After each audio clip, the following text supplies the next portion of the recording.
We're sitting on a beach, or fishing at the lake, or just taking a break. The countdown clocks have started, fight songs pass the time. The days may run together, but you know that in our mind it's always Saturday. Take me back to Saturday. Saturday. Give me those 12 Saturdays. Spot the ball. Madness is a blast, and we love baseball games, but nothing beats the feeling of having a killer slate of games. It's always Saturday. Take me back to Saturday. Saturday. Dreaming of all Saturdays. Spot the ball. Spot the ball. Oh, college football. Sat out your day.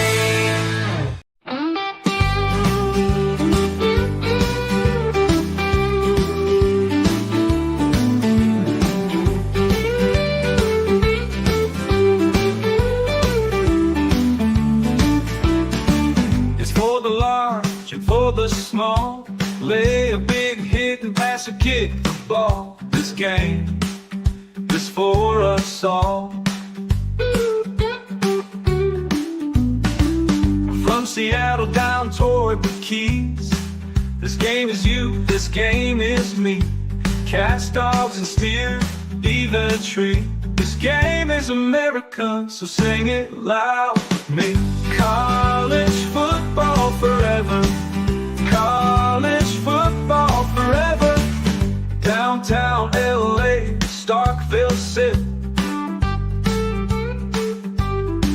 1 week you're up next, take a dip, run the rock, or let it rip. This game is America, all say, can you sing it with me? We just stepped on her face with a hot-tail moving across her nose. Whoa, Nelly! College football forever. College football forever.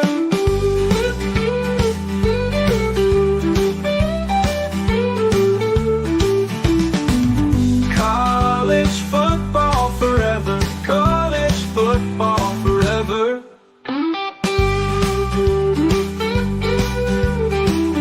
College football is a year-round discussion with these two. Here's JC and Morgan. Mike Morgan of ESPN and JC Shurburtt of 24/7 Sports have you covered, beginning right now.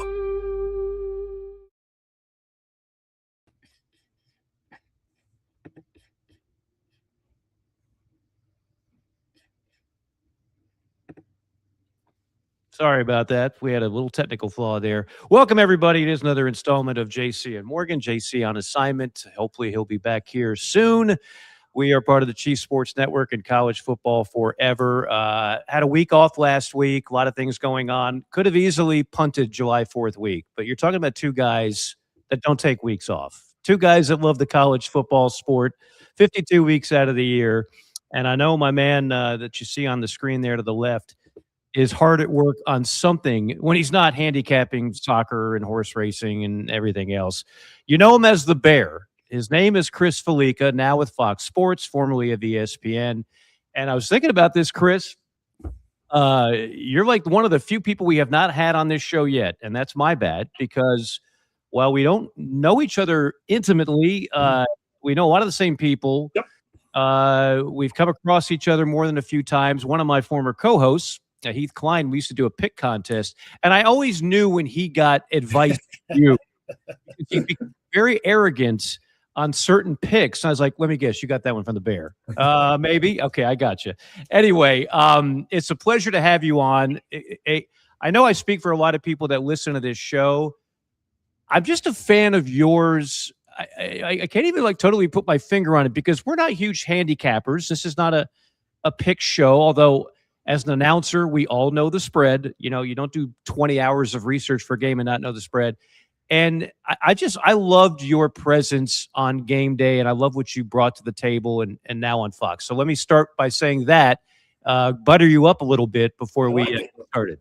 No, I appreciate that. And I think something that I always have on my mind, and it's not that I make an effort to be someone that I'm not. I make an effort to be exactly who I am as a person. And I think that probably has a lot of the appeal that I'm just kind of a normal college football fan like everybody else out there. I root for my alma mater. I try and be as objective and passionate and clear as possible. I don't play favorite towards the Big Ten or the SEC or a particular conference or team. I'm just someone that feels like it would be kind of approachable. You come over and sit down and watch a game and hang out, and that's kind of who I am. So I think that probably is a reason why people did kind of take to and appreciate the little bit of angle and thoughts that I did on game day. Yeah, there's no question. And by the way, I always have fun with this, so I have to continue because we see the UM helmet in the background. Yes. You're not just a Miami fan. You actually not only know where the campus is, which is more than most Miami fans, but you actually went there and got a degree. So kudos to you on that. Well, as I say,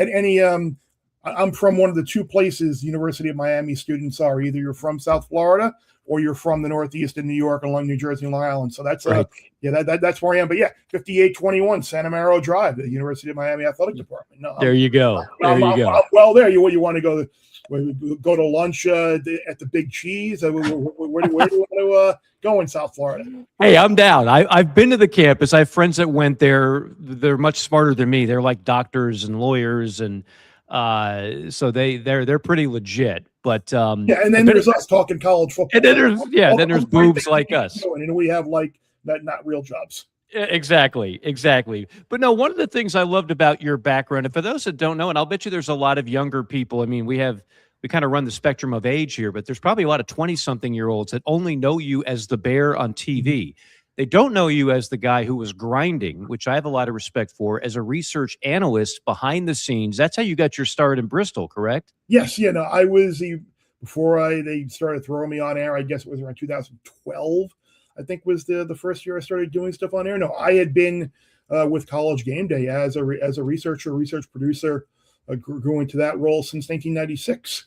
Kirk and I started the same year, which is kind of why we have and had and still have the relationship that we do. I was joking with someone last week, not joking, but talking about how the evolution of doing my job has changed, because I still have access to great databases, and my inquisitive mind is always thinking of if I'm a fan, if I'm a producer, if I'm an analyst, if I'm a host, like what do I want to know? And so I can remember I shared a story about and how now it's easy to click, sort, filter, drop down, average gain on first down, average distance to go on third down, completion percentage on third down, passer rate, whatever. I can remember in the 1997 season when we had that conversation about Michigan and Tennessee and Nebraska, Washington, and we had the Michigan-Washington State Rose Bowl. I can remember having to call the sports information departments at Michigan and Washington State, and I had them run Xeroxes of all 11 of their game books from the year, so I could go through manually and do things like that and look at average gain on first down, average distance to go on third down, like both sides of the ball, just to kind of give Kirk stuff for the show and broadcasts as well. So we've come a long way from like grinding over, looking through 11 game books throughout the course of a year to now just something that takes 5 or 10 minutes to kind of filter in. Pretty well. That's so true. And Herbie gave you the nickname Bear. Is that correct? No. Oh, somebody else. Okay. Oh, that was Lee Corso. Oh, that was Corso. I didn't know that. Corso gave me but I was with Kirk at the time the nickname came about. Are we a family-friendly program or not? I need to know before. No, you can let it all fly. Okay, here. Yeah, no, it's not too bad. So we are at a bowl game, and Kirk and I are having brunch in a lobby restaurant, and I'm kind of looking like with a t-shirt that I have on like right now, gym shorts. Kirk, same thing. We woke up late, and we're sitting there, and anyone that knows Kirk and I know that any dead, and Heath can tell you for sure, any dead space on the table is wasted space. Like it has to be food like all throughout the table. So Lee Corso comes walking in from a morning walk, and he's got his typical uniform. This is early 2000s. So like he's still totally with it pre-stroke.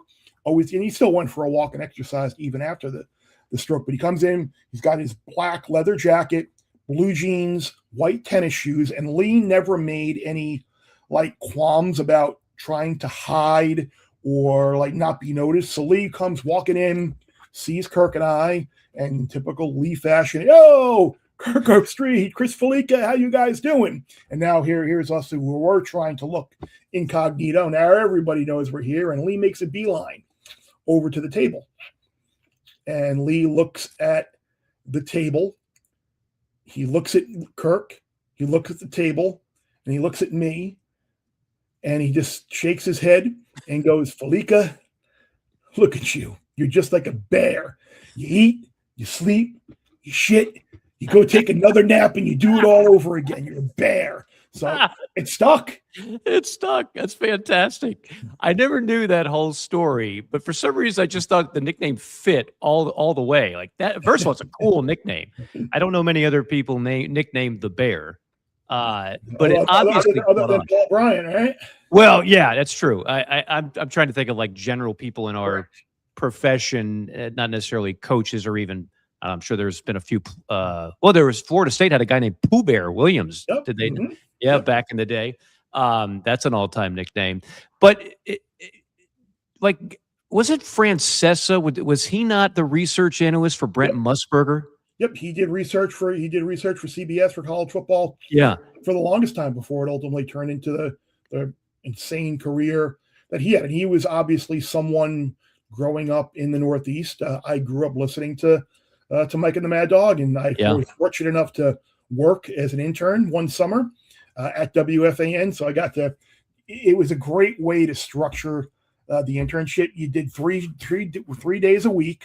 You had one shift was like the morning shift where you'd kind of come in at the end of the Imus in the morning show and go into I think it was Len Bourbon at the time and Lupica.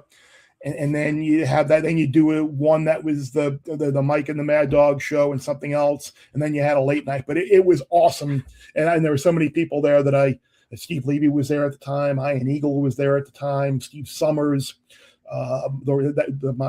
Mike Breen. It was just a great time to be at FAN in the early 90s. Yeah, that's, I mean, again, if anybody that's ever listened to sports radio or ever been a part of it, as we all have, I mean, that's, you kind of have to pay homage to, that's the OG, right? I mean, Mike and the Mad Dog, WFAN, when people thought it was crazy to do 24-hour sports, now we just accept that as that's normal. Mm-hmm. You're not a normal market if you don't have 24-hour sports, and many markets have multiple stations. But again, as somebody who does play-by-play, a lot of people ask me, man, how did you come up with that great nugget? And I was like, that's not me. I have a stat guy every game that sits to my right. I have a spotter and I have a stat guy. Sometimes they make me look a lot smarter than I actually am. And guys like you that started in that part of it, you help people like at the time Fowler and eventually Reese, Herbie, Lee. You come up with so much material. And they've got a million other things to worry about. So that valuable part, I don't know if your average person that's watching TV on a Saturday, watching whatever pregame show, if they actually know that these guys aren't coming up with all that on their own. Yeah, I don't think so. I think that there is a portion of the audience that does realize that there are stats guys and researchers involved. And now, since I've moved over to Fox, like there are a couple of things that I really, really miss from not being at ESPN. I miss Stanford Steve and the Bear immensely, and people all over the country every week tell me how much they miss that pod. I miss being involved in the college football playoff coverage and being at those games. And I miss being in the truck for those ABC, ESPN Saturday night primetime games, and all the big games that Kirk calls, because I was actually in the game truck with Bill Bonnell, the producer, and the stats people, that I'd have a Beyond headset directly to Chris and Kirk in the truck, so I could literally hit talk back and go right into the area with an observation or a nugget or a stat that I have been talking about. So I miss those three things immensely. But we move on, we grow, we do things. But it was a lot of fun, and to this day, like I said earlier, I still do a lot of my own research. I come up with my own nuggets. I got a poll database. I got access to the True Media statistical database, all this odds databases.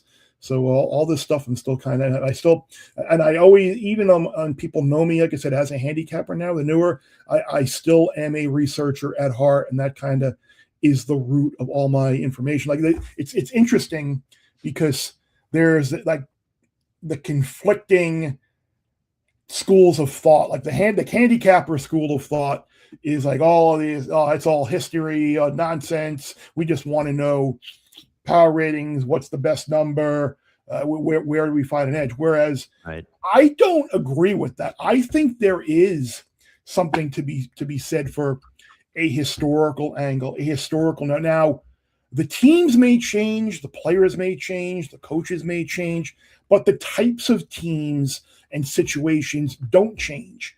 And like using history to look at how a team that is ranked in the top 20 might be an underdog to an unranked team, and how that history has played out. Like the teams are different, but the types of teams are the same, and that can help you isolate some situations and some picks to help you along the way. Like, and I guess Corsa would be like the old saying where he said that somebody knows something and I'm going with the somebody's. It's kind of along those lines. Like the line is telling you the unranked team is favored, that's the right side to pick in the game, and the history is there to back it up. This is a weird time to say this, given the climate that we're in. Gambling is not only acceptable, it is promoted religiously around college sports. And yes, of course, we had a recent scandal with Sorsby at Texas Tech. But I've always thought, like, I've never been an actual big gambler. I'm a great winner, but I'm a terrible loser. So that's why I stay away from casinos and whatnot. But I've always been fascinated with point spreads, and we do pick contests and having fun with that. And I think the reason why, whether it's ESPN or Fox or any other pregame show, the point spreads are everywhere, and the nuggets that guys like you come up with are everywhere. It's not for the hardcore gamblers. Of course, they're already going to know all that, right? It's for your average fan that's not a big gambler, but they love that type of input. I'm so glad you said that, because the thing I am most proud of in my time at Game Day, and Chris Fallica has a lot to do with this as well, because Chris understood that people wanted the odds. They wanted a Vegas spread. They wanted to know this information. And we really, I think, were the first pregame show or TV show to really go full on and embrace that. Look, we're not being naive. We know people are betting on games. If we do it in a kind of a fashion where it's entertaining and educational, and that was my challenge as well, to come up with stuff like, for example, like you said, the common fan would want to know, like, Ohio State is a 14-point favorite today over Michigan State, but you know what? It might not be as simple and big as a blowout as you think. If you look at the last 10 times Michigan State has been a double-digit underdog under Mark D'Antonio, they've covered the spread 8 times and won 5 outright. So it might look like a mismatch on paper, but it's really not. So to kind of give fans like okay, let me pay attention to that game when I might not. That was always the challenge for me, to try and create that crossover from hardcore betting into bring in people who are looking for information and just want to watch football. Yeah, the overwhelming majority of people that are hearing you give those nuggets, they're not racing to call their bookie or go to the app to place a bet. They're going, oh man, we shouldn't be overconfident today, because Chris Fallica just told us, actually, as a double-digit favorite, we've lost the game outright X amount of times. I mean, that kind of stuff is, I think. Wait a minute. Wait a minute. Why is there? Urban Meyer is an underdog again. Like, Right. the 7 times that he's been an underdog at Florida and Ohio State, they've won the game outright every time. Well, why shouldn't we be betting Ohio State to beat Alabama and beat Oregon in the college football playoff? They're an underdog in both. So like those types of things are not only helpful to bettors who just go ahead, play the underdog on the money line, and it's helpful to like fans, like kind of scratch your head, like, wow, he has a pretty good track record in these games. Like, wow, this will be interesting to see if this continues. So, my old boss, of course, there's been a changeover. Your old boss, because he's because you're at Fox, but was Lee Fitting the one that said we need to put this guy on TV, Yes. give him a segment? Yeah. Okay. Yeah, Lee Fitting and I go back a long, long way with the show. Yeah. I can remember going over to his house on Mondays for years, and we would have lunch and kind of put together the format and the shell and the rundown of the show. And he is one of my biggest advocates, if not the biggest advocate, along with Kirk and Chris as well. But Lee, when PABSCA got repealed, and it was, I don't want to say the wild, wild west, but betting became kind of accepted and legalized now, he was like, okay, we're putting you on air. And of course I was like, I don't want to come across as the loud New Yorker who's flailing his hands everywhere and talking really fast like I am with you right now. He's like, stop. He goes, we're not going to do that. He goes, I think you'll be really good and you have a lot to offer, because that was one of the things.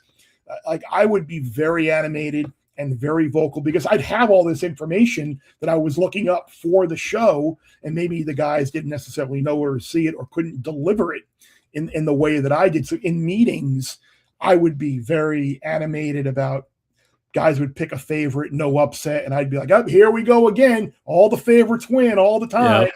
Yeah. And finally we got to the point where, like, we're going to put you on air and it's going to be great. And first it was just kind of interjecting in conversations, and then we created the board as a good device, which worked out really well as well. And we just kind of went from there. But no, Lee is a friend to this day and will always be a friend. Yeah, and again, I think it added something to the show. My favorites are when, it's like rivalry weekend and you're talking Michigan, Ohio State. Let's send it over to the Bear. Bear, what's your second pick? There's a battle in the Sun Belt that nobody's talking about between Louisiana Monroe and Texas State. And I'm telling you right now, take Texas State plus the 6.5. Yeah, I think the Eastern Michigan magnet was like one of the favorite magnets that got thrown up on the board, because my record with like Eastern Michigan was fantastic, and Chris Creighton's wife actually like sent me DMs like many times, just loving that I was like paying attention and knew their team and knew their coach and knew their situation. But that was part of the education, and that was one of the reasons Fox reached out to me as well. Like, one of their goals with Big Dune was to kind of get more teams, more games, more of the kind of off the radar like storylines involved in some things. And that's kind of what I try to do every week when I have my little side set conversation with Brady Quinn. Like, I try and talk about rivalries that people might not know about, the Battle of the Ravine, and how the schools are right across the ravine, and Amherst Williams or a Sun Belt game that's going to factor into potentially into the college football playoff race with the group of 6. So like getting things like that into the show is always something that I am looking to do, because I understand nowadays you've got the Power Four. And even within the Power Four, it's a different strata. And then the group of 6 is a completely different sport. And we need to realize and understand that not everybody went to Ohio State or Michigan or USC or Clemson or Alabama or Georgia. Like, there are people out there that went to Texas State or San Diego State or Troy or Tulane. Like they hearing a little nugget about their alma mater or their game makes their day. Like, I can't tell you the number of like emails, cards, little thank you notes that Stanford Steve and I, one of my last years there, like UTSA became like our adopted team. Right. The coach reached out, equipment guy reached out, sent a bunch of stuff, like things like that. Tulane sent me a helmet because I'm talking about how that helmet was immense, and it might be, I don't know if it's on the shelf behind me or if it's downstairs, but relationships matter, and just letting people know that you're paying attention and it's not a futile battle and they don't matter at all. It's great. So whenever I can, I will try and interject with a good little storyline from the group of six. No, it's great, and I get that from, as you know, when you're an announcer, you don't get to pick your assignments every week, and I've called a UTSA game at the Alamo Dome, and when Larry Coker was the coach, Yep. and you just remember that stuff, and I think for some reason it's become cool to say, oh, I follow 1AA FCS football. I watch the playoff, and I know North Dakota State, and I know South Dakota State, but the forgotten programs and the forgotten fans are the group six, which really is, like, as you mentioned, it's a lower classification. They're not playing with nearly the same resources. And so people kind of push that to the side. It's so easy to do. And I hope eventually, it's just, we've talked about this on the show for years, I hope they get a G6 playoff, because I think it would crush it, but I don't know if that'll actually happen. I think it will too. And this is another hot button water cooler conversation where you want to rile people up when you talk about how there really should there be or should there not be an automatic G6 qualifier to the playoff. And last year we had two. And that's when you suggest that it's a completely different sport than the Power Four, and people get worked up over that. And I mean, all the evidence and the money and the draft picks, everything indicates that it is. And look, I don't have a problem if we have a historically great group of 16, like we've had Andy Dalton with TCU and the Boise State teams that were so great when Utah under Urban and even under Witt when they were at Mountain West and they were in the midst. Like, if you've got a great team like that and you are in the top 12 or top 4, whatever, absolutely they should be in and be given a shot. I just don't like now where you've got a group of 5 or a group of 6 team and they're 9-3 or whatever. You lose a couple of non-conference games. You lose one of your conference games, and it's okay. You're the highest ranked group of 6 team and you're 21st, and we're going to put you in. And you've got a team like Notre Dame who could have won the national title last year, or a team like Texas that played a ridiculous schedule and didn't make it in. Like, that's where I kind of don't like the automatic bid. But if you've got a great team, by all means, give them a shot. Yeah, if you're 04 Utah and your quarterback is the number 1 pick in the draft, and your coach is Urban Meyer, that's different than what we saw last year, quite frankly, where it was just 2 sacrificial lambs, and those games, you saw the different level of football when it was played. Our guest is Chris Fallica. You can follow him on X, Twitter, at Chris Fallica.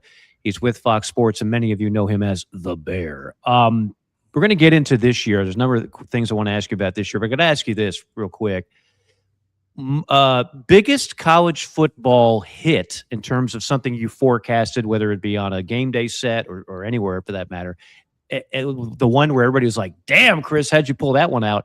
And the biggest miss where everybody was like, I thought you were really smart, Bear. Apparently not. I can remember. I think the biggest hit was, I can't remember if it was 15, 16. It was one year of the college football playoff rankings, and it was a year where I think Texas A&M debuted at like 4, or they were 4th in the college football playoff rankings, and they were a double-digit favorite against Mississippi State, who had been struggling, and I called the outright Mississippi State upset win over A&M, and I took a lot of you know what for it. Oh, hell yeah! I'll pick on the air. You. And then old Clang went out there and pulled off the upset. So that was a really good one. Ohio State to win the national championship in 2014.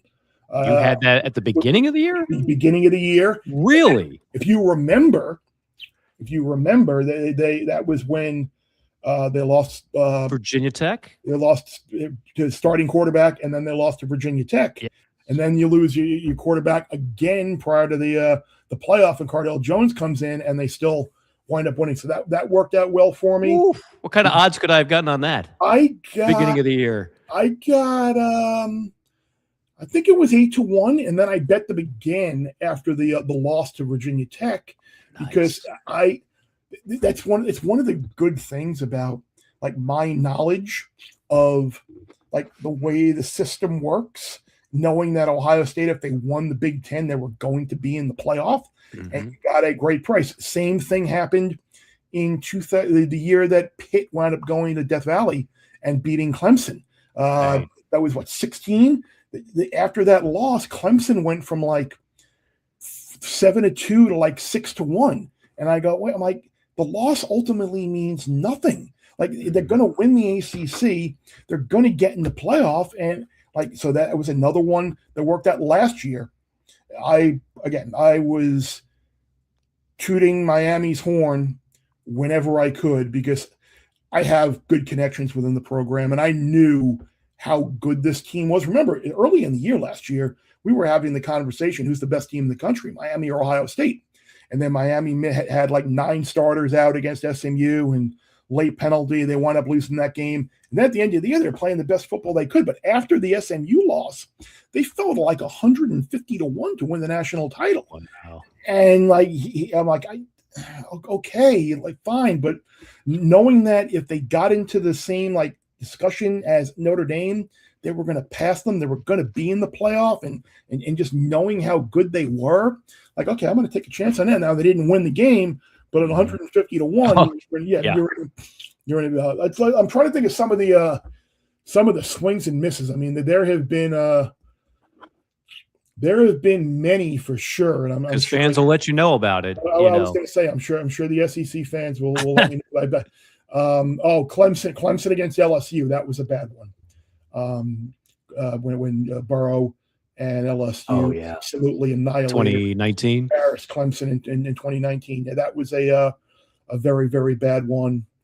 What was the spread on that game? I don't. They were a dog. Clemson was like a 5.5, 6 point dog, and I was like, Clemson plus a touchdown. I mean, clearly this defense, and they'll clearly lock down, and then Burrow throws for like 300 yards in the first half. Yeah. And it was over. So that was an embarrassing one. I've had some big underdogs. I think I had Fresno State as a big dog against someone, and they wound up losing by like 40 and not even coming close to covering. So there have been a bunch of situations, sure, certainly, where I throw up some of those lesser magnets on the board. I remember I think San Jose State on a Friday night against Cal once got absolutely annihilated, didn't even score. So there have been individual bad games like that, but in terms of like really whiffing on a big game, 2019 title game, Clemson LSU certainly was the biggest whiff that I had. Yeah, you went against maybe the best college football offense I've seen in 50 years. I mean, because why would I, right? Well, sometimes you got to take big swings if you're going to hit home runs. If somebody took a swing on Indiana before the start of last year, they would have hit a home run. People did. I know people that did, and really, wow. I know someone that bet Mendoza at 150-1, I believe, to win the Heisman. Yeah. How could somebody know? I mean, and this person. Well, his daughter goes to Cal. So he watched a lot of Cal football the previous year, and made the assumption. He's like, I like this kid. He's smart, and Indiana clearly is better than Cal. He's going to be surrounded by better players, and it was a long shot type bet. And he even asked me, he's like, do I think Mendoza has a shot of winning? I'm like, no. I get your bet in the number, and finally the number is great, but I don't think he can win. Right. And sure enough, they had a great year and wound up winning it all. So that was and even during the year, they still were 7-8, even after the win against Oregon early on, they were still around 8-10, 11-1. So it took a lot of people. It took Vegas a long time finally coming around on Indiana, and even before the playoff last year, I played. There was a prop. Will will the CFP be won by the number 1 or number 2 seed? And I bet the no, just because I didn't think that Indiana or Ohio State would ultimately wind up winning it. And another loser for Bears Bank. Well, that Miami was about 40 yards away from you winning that bet, but 40 yards and a missed block on a punt. Yeah, it's interesting because you talk about the analytics and all the advanced stats and metrics that are out there. Every now and then I will click I'm not over the loss yet. I'll put it to the end because it was there to be had. I'm sure a lot of your listeners and viewers are familiar with the Game on Paper site, where it's kind of an analytical view of the box score, and it gives kind of EPA for both sides of the ball and special teams. And you look at the EPA and like the win probability for like the Miami Indiana game, and you look at offense, you look at defense, and it's like Miami massive advantage, and then you look at special teams, and it's like Indiana plus like 38 point. Because obviously the missed field goal for Miami, the block for a touchdown. So yeah, it was you win 2 of the 3 phases of the game and you lose. It's hard to swallow. But it's a hard pill to swallow. But I mean, they're right up there again, which kind of leads me to my next question. I mean, we are living in a different time. I used to talk about that college football, as great as it is, as much as we love it, became insanely predictable. It was the same 3 or 4 teams that we were talking about to win a title every year. Now it's the same conference with 3 different teams, and it's not the SEC, it's the Big Ten. On top of that, you look at, I've got 5 different preseason polls, and I've got Notre Dame picked in one, Oregon in another, Indiana in another, and Ohio State has 2. That's the closest thing to a consensus. So maybe we can, with NIL and everything that people hate to talk about, maybe we can actually have this a little more diverse in terms of teams that can win the whole thing, right? Yeah, and I admit I was wrong. I thought the pay-for-play era was going to kind of just make the rich get richer, and it hasn't. You can legitimately, in your little unscientific study there at preseason magazines and polls, you could make a case. You could say Ohio State, Indiana, Oregon, Notre Dame, Miami, Texas, Georgia. Like I'd say those 7 teams probably. Oh. You could say, I think any of those 7 teams are going to win the national championship, and you probably wouldn't. I mean, you wouldn't be told, "Oh, you're dead wrong." Right? Like, any of those 7 teams could win, and nobody would be shocked. When was the last time you really went into a season thinking that you had 7 legitimate national title contenders like right now? And you mentioned the conference hierarchy. One of the other conversations that I like to have and try and interject in is like people have a hard time understanding and thinking and holding 2 thoughts in their head at the same time. It is possible for the SEC to still be the best and deepest conference from 1 to 10 or 11. And it is also possible that the Big Ten has 3 teams in Ohio State, Oregon, and Indiana that are better than anybody in the SEC. Like both of those 10 things can be true, and I think they are. You're preaching to the choir. We've talked about that. Like, I'm not even so sure being the deeper league anymore works to your advantage in terms of winning a title. Does it? Because a deeper league means a harder schedule, means an easier way to get bounced out, right? Yep. I mean, I have nothing but respect for Indiana, what Coach Cignetti has done, not just last year, but the year before in a playoff bid. But you'd be lying if you looked at that schedule and put it up to some of the others, particularly of some of the elites in the SEC, and said these are the same things. They're not. But it doesn't matter. People remember Indiana won it. Nobody cares about how, well, my schedule was stronger. Nobody cares. No, nobody cares. And that's one of the issues with the playoff is that we really don't know what type of strength of schedule, strength of record, numbers and power ratings that they're using. There is no sport out there, professional or college, that is more dictated and affected by and schedule adjusted than college football. And they should have seen this coming with the conference expansion and these mega conferences now, where you're not playing every team in your league. The swings within the conference amongst the opponents that you play are dramatic. And not everybody plays the 9 conference games. Not everybody has to play, mandates you play another Power 4 team in the non-conference. Until we get a little bit of continuity and uniformity in scheduling, we're going to continue to run into these problems. And this is the Sark debate.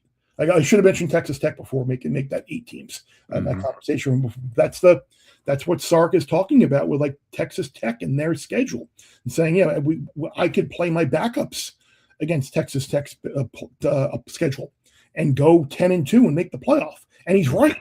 The Big 12 is not a great league. Texas Tech is a great story and a good team and a good program now. Love Joey McGuire. He's come on my show. He's been fantastic. They were great to us there. BYU is a good story, but they're not on the level of all those other teams. Utah, we'll see what happens with Whittingham gone now. But the Big 12 is just kind of this like combination of like leftovers from certain leagues that just kind of got thrown together by default. So you still cannot compare the schedule in the SEC, and that's why what was Texas last year? 9-3, and you lose a non-conference game in the opening game to Ohio State, and when you held them to 190 yards, and they scored their touchdown late in the fourth quarter, like that's what the playoff committee really needs to start taking into account, is the way results come to fruition, the schedule, situation, circumstance, and until they I think we're going to eventually get what we did last year with Alabama losing the SEC title game in 3 losses. And I don't even know if they should have been, but there was ultimately no way you could leave a team that played in the SEC championship out. What about, since you mentioned the Big 12, a league you're certainly familiar with because your favorite team plays in it, and that's the ACC. It's with Clemson fading. We'll see if they bounce back this year, but the fade is undeniable. Florida State has been a mess. The middle just is perpetually the middle. They can't get above the NC States, the North Carolinas. Virginia was a great story last year, but it's still Virginia. Virginia Tech is a long ways from Beamerland. So outside of Miami, like, what is it? How does the ACC get back to any type of prominence? Or are they going to be, because we're kind of living in a Big 2 world in a lot of ways, right? SEC, Big 10. Does the ACC have any chance of climbing and ascending to that level or closer to it? I think that they're going to need 2 of 3 things to happen. They're going to need Florida State to figure things out financially within the state of their program and be able to compete at a recruiting level in that state with Miami and Florida. And we'll see if Mike Norvell is a part of that or not. There's a large faction of people who follow Florida State that want Mike Norvell gone. So we'll see ultimately if that happens. That's one thing. Number 2 is that James Franklin can build Virginia Tech back into something close to what we saw when Frank Beamer was there. And early reports, he is someone who is a great recruiter. He is a great salesman. Now, certainly he's had his troubles against the Ohio States and top 5 teams of the world, but that guy can coach. I mean, he took Vandy to bowl games and turned them around and made them a winner. He brought a lot of guys from Penn State with him. I think they are going to be on the up. And then you need to figure out what's going on with Clemson. Clemson needs to figure things out, whether they continue to do what they're doing and not really embracing the portal. Look, I get it and admire Dabo's school of thought on this and want to try and do things the way he's done it forever, but it's a new day and age. You need to adapt or die, and right now that's what's happening. They haven't adapted, and they've been dying. We'll see if coaching changes again there on the staff. Like, can they figure this out? So if they can get 2 of those 3 things right, I think they'll be in a better position. If not, I really worry about the long-term validity and existence of this league, because there are already talks out there about certain schools either going to the Big 10 or going to the Big 12 or going to the SEC. And as a long time Big East and ACC hoops junkie from the 80s growing up, like I still to this day like will mistaken Maryland to be in the ACC. Oh, I do it all the time. And like, that's where I am. But yeah, I do concern, and that this is like kind of the conversation in terms of like team strength that I bring up all the time. Like all because the ACC and the Big 12 aren't great conference-wise depth of opponents in there does not mean that Texas Tech and Miami aren't great teams. It's kind of like what Florida State was in 2013. Right? The ACC was terrible. In 2013 outside of Florida State and Clemson. Brutal. Mm-hmm. But we knew from watching Florida State that they were really damn good. Oh, yeah. And all because they didn't play in the SEC or the Big Ten didn't mean that they weren't national title worthy. And ultimately they went on and did win the national title. So conference strength and team overall strength really, again, you need to try and hold those two thoughts in your head and realize that both can be true. I used to make the analogy that year or even that time frame that Florida State was so much better than everybody in the league, and then when Clemson was so much better than everybody in the league, that was the Huey Lewis, and the rest of the league was the news, right? I mean, the rest of the league was like you didn't even know who they were, who was on their team. It didn't matter. You just knew Huey Lewis. Like that's your front man. They were the heart and soul of the conference.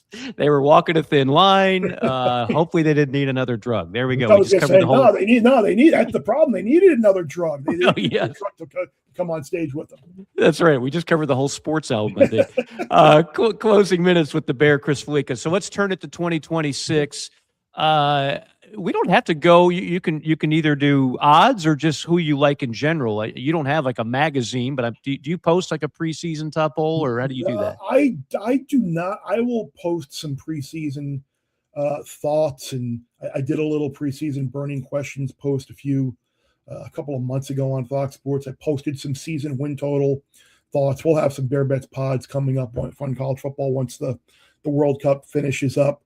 But I have some thoughts on the air. Like one of the thoughts that I did put out there already is that I do think that the winner of that Miami Notre Dame game on September 7th, I think the winner of that game will finish number one and undefeated and be the number one seed in the college football playoff rankings. You look at Notre Dame's schedule, and outside of the Miami game, and then they got the trip to BYU, which depending on your viewpoint on BYU, that is what it is. But I think the way the schedule for Miami breaks down as well, you've got that game. They do go to Clemson, so maybe at that point in the year where Clemson is either still in it or they're hot, who knows, that potentially could be a trouble spot. But you look at Notre Dame now with C.J. Carr, a year better, one of the better defensive lines in the country. Leonard Moore, great defensive back. You'll lose your running backs and Love and Price, obviously, but the way they've recruited, they should be okay. And then Miami, the biggest question I have about Miami is, and we've seen this with certain teams and certain leagues and sports time and time again, the guys who were the leaders, the locker room core guts guys that would lead by the C.J. Daniels, the Keelan Marions, the Reuben Baines, the Keontae Scotts, the Akeem Messidors, the Carson Beck, the guys who had all of those starts and all of those experiences, they're gone. Mm-hmm. Now, there is a really good chance on paper Miami is more talented than they were last year. And it's going to take someone like a Mark Fletcher or a Mo Toure or someone like that, a Moton, to step up and be the kind of the alpha in that locker room and not only lead with their play on the field, but lead with their example and their motivation and their leadership off the field as well. So if you're looking for something to be concerned about with Miami, it would be that. But talent-wise, I think they are going to potentially be better than they were last year. So that's kind of one thing that I have put out there. I think Michigan looks like a 7-5 team on paper. If you look at the teams that they played last year that finished the season ranked, they lost by double digits every single game. I am not sure Bryce Underwood is going to be the quarterback that everybody thought he was going to be. I think Michigan stepped into it with the Kyle Winningham hire. It could have gone so much worse and so much more sideways than it did after the Sherrod Moore situation. So I think this is kind of a free roll, a punt type year for Michigan. Now, obviously, Michigan fans don't want to hear that, but I think if you look at road games at Oregon and Ohio State. You probably can't expect them to win either of those games. You've got Oklahoma, you've got Iowa, you've got Penn State at home. You got a trip to Minnesota. Like those are all losable games, and their season win total was 8.5. So if you go 8-4, that's a season win total under. And I think 7-5 is really on the table for Michigan this year, because they still don't have that game breaker on the offensive side of the ball at wide receiver either. Yeah, and I'm with you on Underwood. Seeing him up close last year against Michigan State, I was not blown away. I just maybe he takes a major jump this year. I did not see that last year. SEC wise, everybody and their grandmother has Texas, Georgia 1-2 or vice versa. Do you differ from that at all? And perhaps more importantly, where do you look to for say 3, 4, and 5? Yeah, no, I think that's where it is. I think one of the things from last year with the so much pressure that Arch came in with, and obviously struggled early on, but people I think missed at the end of the year last year that he was really, really good. Yeah. They started using him in the run game a lot more, and I think he showed in the bowl game. Granted, it was the bowl game against a lot of opt-outs and whatever, but he was fantastic. So I think he's going to be better, and Texas will be better for that this year. Georgia will ultimately find out if the quarterback can be the difference maker in the passing game that they need him to be. The bowl loss to Ole Miss was a really, really bad loss for them to blow that game the way that they did, clock mismanagement. But I do think Texas, Georgia 1-2. I would probably say Ole Miss would probably be third for me. I think you bring back Lacey and Chambliss at quarterback. Like that is a dynamic 1-2 on offense, and being at the Fiesta Bowl last year and seeing that firsthand, they are really good now. Can their defensive front be as good as it has been the previous couple of years? That remains to be seen, but they can outscore anyone with those two guys running the show. I think they will be good. A&M, I'm curious. I think they'll still be in that top 4 or 5 range, but they had a ton of guys drafted off that team. You lose Moss at running back. Like there's a scenario where they could be in that 8-4 type range too if things go poorly. But again, they have recruited well. Can these guys coming in this year make an instant impact? After that, I'm down on Alabama. Like I am selling Alabama. I know they made the playoff last year, but just the vibe there, the quarterback situation, we'll see how that goes now. And obviously the loser of that job is going to go somewhere else. I'd be very hesitant on backing Alabama to get back to the playoff. But I think, yeah, Georgia, Texas are the clear 1-2. I think Ole Miss certainly is 3. And then after that, you can throw Alabama, A&M, and LSU in that kind of area there, and kind of mix and match wherever you want. Last one for you. Have you peeked at all at some Heisman odds? Anything you like there? Yeah, no, I bet CJ Carr at the Open at plus 850. Just kind of the scenario that I did bet it, just because that I laid out, and I got a good number on Darian Mensah, Miami quarterback, as well, 20-1. Just assuming that, hey, if my hypothesis is right, and the winner of this game is going to go undefeated and be number 1 in the country, then there's a really good chance that the quarterback of the number 1 team in the country is going to win the Heisman Trophy. And it's from a handicapping point of view, I think it's a little unfortunate because we mentioned those teams at the top, and they've all got big name quarterback, whether it's Arch, CJ Carr, Mensah, Julian Sayin, Dante Moore. Like with all of those teams in the mix, I think it's going to be really hard to find a long shot like Fernando Mendoza last year, or Travis Hunter the year before, who we gave out. Like it feels like it's going to be a very formful Heisman race. So if you can pick one of if LSU has a great year, is it Sam Levitt? Like it doesn't seem like Trinidad Chambliss, another one. It feels like we're not going to have to go very far down the preseason odds boards to get a Heisman Trophy winner. As a Heisman voter, I would tend to agree with that. I think it's going to be predictable position-wise quarterback, because I just don't see a guy at another position, although there's a pretty good wideout for Miami, I don't know if I see a guy in another position that could really. Jeremiah Smith, but are you going to vote for Jeremiah? Again, we don't know. But then Julian Sayin is going to have monster numbers, right? And that's why you look at Malachi Toney, or you look at Mark Fletcher. Like, is that going to be a vote split situation if Miami has the type of year that people think that they ultimately are going to have? So yeah, it's a good discussion, and hopefully we can have it again at some point this year. I hope so, too. And I hope we can have a discussion with you down the road. Chris, it's been an absolute pleasure. Been too long since we had you on this show. Plug everything you got going on, because you got a lot. Yeah, Bear Bets Podcast. We'll have 3 shows during the season on YouTube, Apple, Spotify, review podcast. Kind of a Monday look back, Wednesday, Thursday pod, and then Friday kind of quick hitting. We got columns up there and picks throughout, and obviously Twitter and Instagram. You can find me all over the place. More places than you need to see me, and then Big Noon Kickoff Saturday mornings on Fox. That'll be great. And for our fanatical World Cup gamblers that listen to this show, yes, U.S., Belgium. They are rightly priced. I give the U.S. an excellent chance of getting through, but Belgium has been terrible. They were extremely fortunate to get it. Senegal completely bottled that match.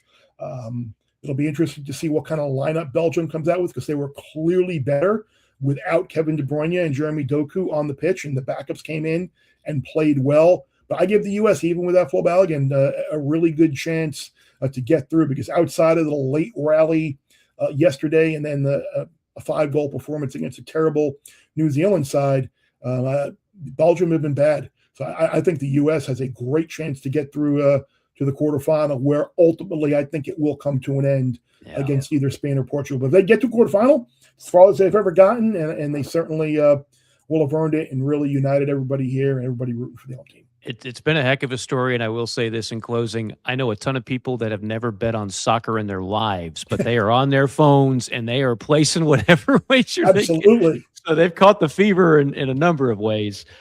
Chris, man, thank you so much. Enjoy the rest of the offseason. There's not much left of it, but enjoy what you can, and we'll talk to you maybe during the year. Definitely. Take care. Great talking. You got it. Thank you much. He's the Bear, Chris Fallica, joining us here on the show. We'll take a quick time out. I promise some of those rankings and a couple other little tidbits that we'll pass along to you in closing. JC and Morgan continues, powered by Advocare, advocare.com. Use promo code Mike Morgan, save 20% off, not one item, not 2 items, but your entire order. More JCM coming up after the break. Welcome to Palm Casual Patio Furniture.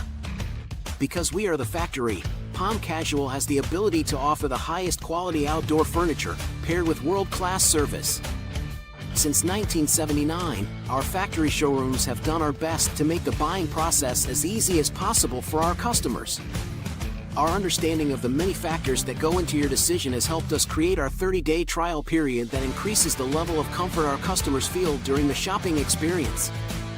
Visit us in Somerville, Mount Pleasant, Myrtle Beach, and Bluffton, and online at palmcasual.com for our products and out-of-state locations. Go Gamecocks! Hey folks, want to tell you about our friends at Titan Construction Group really quick. They're a mid-Atlantic based general contractor, specializes in retail, restaurant, and office construction. TCG strives to separate itself from other general contractors by adding value every step of the process. From project budgeting to estimation, value engineering to construction, they focus on those relationships and not the transaction. Titan builds partnerships one project at a time.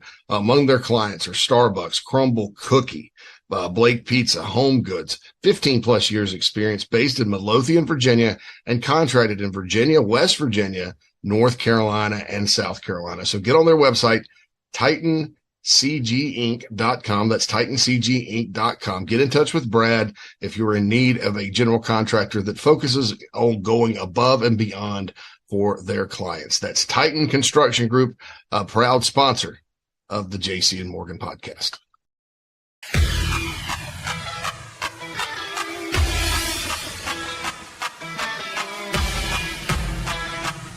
We're passionate about making sure that the Nest and Wild mattress is the best it can be. Made well and made right here in Tupelo, Mississippi. So how can we do all that? Work. Hard work. And that means something. The Nest and Wild mattress is a movement. It's a pride in where you come from and where you're going. So get comfortable, because this movement is just beginning.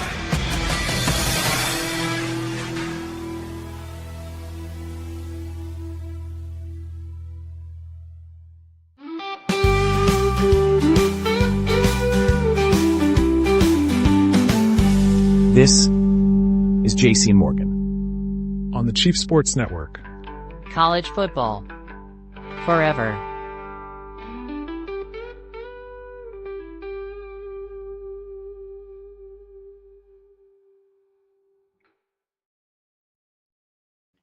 All right. Well, that was a lot of fun, wasn't it? Like I said, we haven't had Chris on. There's not many people left on the guest list that I think we'd really want on the show that haven't already been on the show. And of course, some people have been on multiple times. You know, we go to our bag of favorites, guys like Brando and Luganbill, and for a time, Josh Pate. We'll see if Josh is not too big time now to join us again.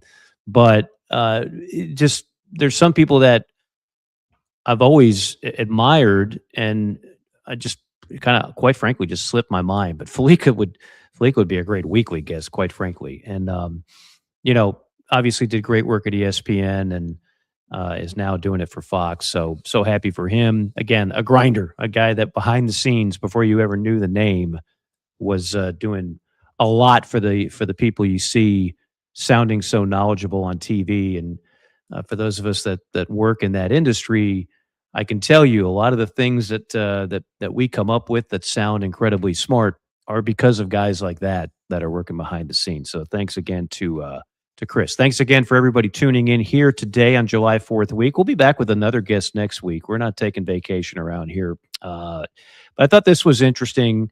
First off, the polls.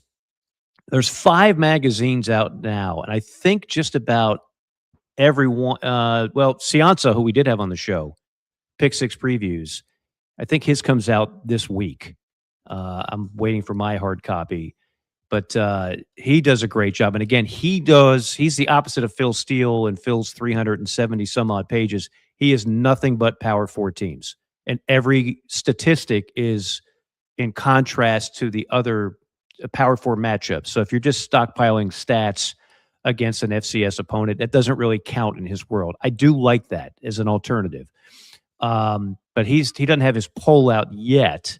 But Steele, Athlon's, Lindy's, and yes, the Sporting News is back, and ESPN has a college football magazine. They're back. And as I mentioned, there are 4 different number ones out of the 5 polls. Steele has Notre Dame. Lindy's has Oregon. Sporting News has Indiana. And then ESPN has Ohio State, and Athlon has Ohio State.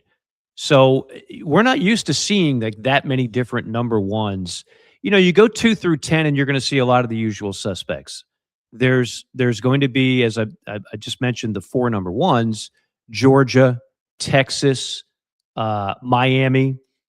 Some people still have Bama ranked very highly in the top 10. Texas Tech as well.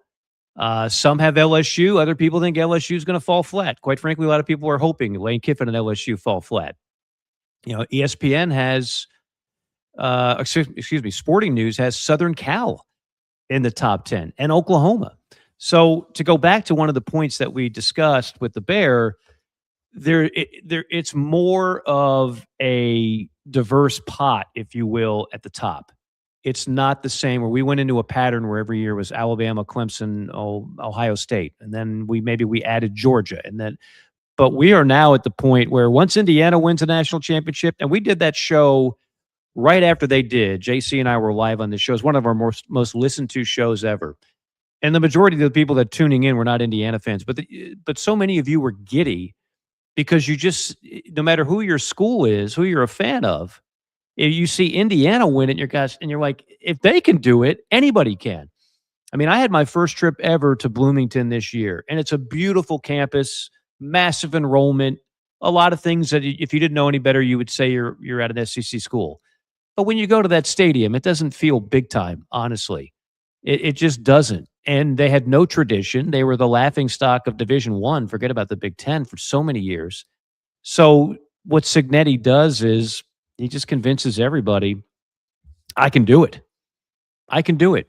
I got the portal to continually give me a shot at quarterback because I'm not going to recruit 5-star blue chip guys at IU. Most schools can't and won't. But in the portal is the equalizer at that position, which is by far and away the most important out there. And then if you can get other guys to bolster your lineup on the line of scrimmage. I mean, Miami, we talked about Miami quite a bit. Go look at their line of scrimmage, which was, for my money, the best in college football. There's a ton of portal guys. I mean, it wasn't like homegrown talent, even in a school that resides in fertile recruiting territory in South Florida. All right, one other stat before we say goodbye here. I thought this was interesting.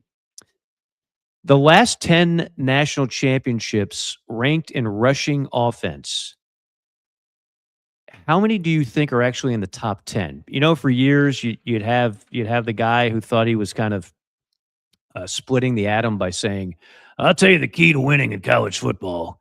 It's running and stopping the run. Well, this would say a little bit to the contrary. Now, Indiana last year certainly ran the ball well, but without Mendoza, they're not winning a national championship. But they were 12th in the country in rushing. That's a good number. The year before that, Ohio State, 57th. The year before that, Harbaugh in Michigan, gritty, gutty, tough, strong, blocking tackle Michigan, they were 54th in the country in rushing. Georgia's 2 title teams, 37th and 19th. LSU in 2019, we talked about the Joe Burrow year, they were 60th in rushing. Now they had Burrow and Jefferson and Jamar Chase. Like, obviously, the right play there was to throw it, even though you had some good running backs. The only team that was in the top 10, winning a national title, top 10 rushing in the country, 2018 Clemson. And, of course, a lot of those yards are from the quarterback, Trevor Lawrence. So I thought that was a little interesting. There's your water cooler stat. If you happen to find a water cooler on the 4th of July weekend, go share that with family and friends. Go share this fine podcast with your family and friends. If JC were here, he would tell you we're on every imaginable platform and how to get there and whatnot. You folks by now know we've been in a little bit of a transitionary phase, but we are happy to be a part of the On3 network. And, of course, we're still on YouTube and iTunes and everything else. Our thanks again to the Bear, Chris Fallica, for joining us, and the Mad Dog, Phil Mullinax, doing great duty behind the scenes. For everybody involved, this is Mike saying so long for now. We'll see you next week on another installment of JC and Morgan, powered by Advocare.